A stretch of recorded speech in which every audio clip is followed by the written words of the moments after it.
ધાનેરા મુસ્લિમ સમાજ દ્વારા મામલતદારને આવેદનપત્ર પાઠવીને રજૂઆત કરવામાં આવી હતી। ધાનેરા મુસ્લિમ સમાજ દ્વારા મોહમ્મદ પયગંબર સાહેબ વિરુદ્ધ અપશબ્દ બોલનાર મહંત રામગીરી મહારાજને તાત્કાલિક અસરથી જેલના સળિયા પાછળ ધકેલવા ધાનેરા મામલતદારને આપવામાં આવ્યું હતું આવેદનપત્ર। Story report by Ashok Thakor, Banaskantha.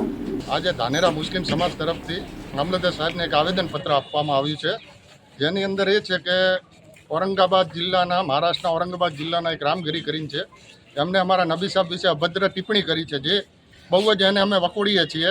અને એવા વિકૃત માનસિક ધરાવતા માણસોને ભારત સરકાર પગલાં લઈ અને એમને એરેસ્ટ કરી અને કાયદાનું ભાન દેવરાવે એવી અમારી આશા છે અને કડક પગલાં લઈ અને એવા દેશદ્રોહીઓને સજા આપે, જેઓ દેશ માટે હાનિકારક છે। કોઈ પણ ધર્મની ટિપ્પણી કરનારને એવો કાયદો દેશ બનાવે કે એને દેશદ્રોહીની સજા થવી જોઈએ। કોઈ પણ ધર્મ હોય, ચાહે હિન્દુ, મુસ્લિમ, શીખ, ઈસાઈ, આ દેશ સર્વ ધર્મનો છે।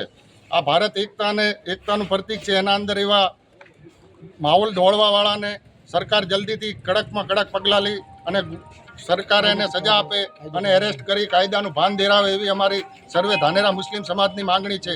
જય હિન્દ, જય ભારત।